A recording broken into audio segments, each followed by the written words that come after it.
things you need to know when getting government securities, that is treasury bills or bonds. Hey beautiful people, welcome back to my channel. I am Matilda. If you're new here, welcome, and please remember to share, like, and subscribe. In today's video, we're going through 3 things you need to know if you want to buy government securities. Government securities are ways the government borrows money for its operations. If you're an investor and considering or thinking about buying government securities, which could be bonds or treasury bills, you basically lend your money, give your money to the government, and in return or in exchange, they give you interest payments and your money back. So that is basically how it works out if you want to be a lender for the government. Now, there are 3 main things you need to know should you decide to invest in government securities such as bonds or treasury bills. If you didn't watch my last video, I really did give a lot of benefits about investing in government bonds or treasury bills. You can catch it up. I'll put it somewhere on top there. So the first thing you need to know when you're considering to invest in government securities is that what makes it really attractive and beneficial can also make it a disadvantage. Government securities are on high demand because the government rarely default. The government will not default on government securities. They'll always pay back. Whatever they tell you they will give you, they will always give you, and at the exact time. Therefore, it makes it less risky to invest in government securities compared to other types of investments. Now, with the way the investment world works is the higher the risk, the higher the return. So if you invest in a business or in a venture that is more risky, you can actually get a higher interest payment or a higher return for your investment.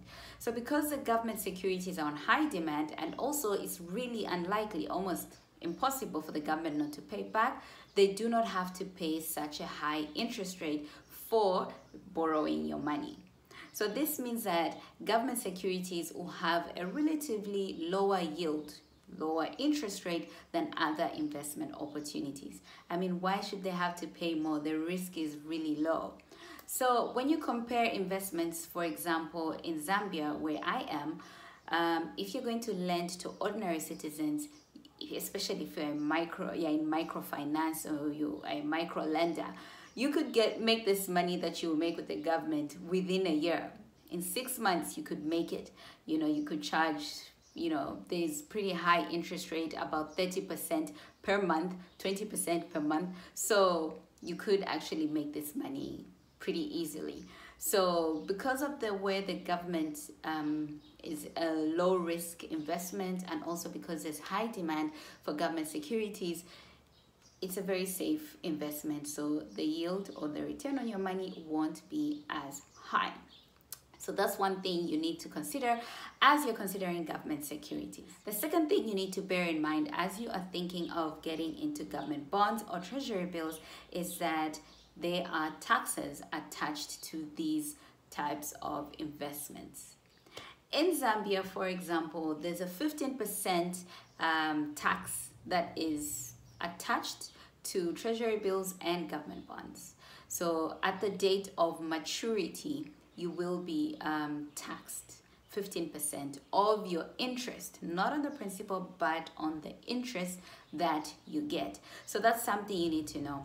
I kind of consider this to be a bit of a disadvantage because for me, whenever I look at good investments or high return investments, I want to look for investments that have the least amount of taxes attached to them.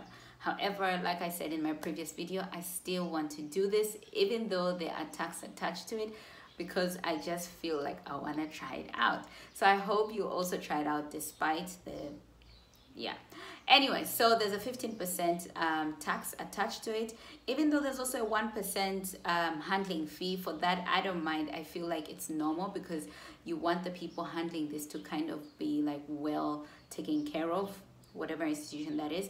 So there's a 15% tax on it, and you will pay it on maturity date. That's the second thing you need to know as you are thinking about getting to government securities. The third thing you need to know as you're considering government securities is there's an interest rate risk. Okay, so with the interest rate risk, now what happens is when you buy your government security, chances of the value of your government security dropping should you decide to liquidate it before maturity date is high. This is largely because of the way the market interest rates are behaving. For example, if the market interest rates go up after you have bought your bond, for example, you bought your bond for, let's say, 10 years at 30,000 kwacha, and for example, it's 10% per annum. So now, at a particular time, let's say 5 years into 10 years, because 10 years is a pretty long time, you might want to liquidate your bond before 10 years elapses, or before your maturity date, which is 10 years. So you do that in year 5. Now, in year 5, you need that cash, and then you decide to liquidate it. However, you find that the market interest rates have increased, right? Instead of 10%, you find that maybe the government is issuing bonds for 30,000 and they're giving it at 20% per annum. So the likelihood of you finding people in the secondary market that would be willing to buy your bond at the same price you bought it at is really, the chances are slim.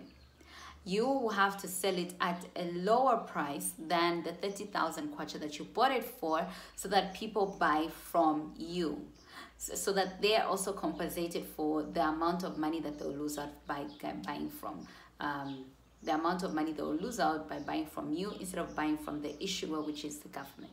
I don't know if that was clear enough, but that's how it works out.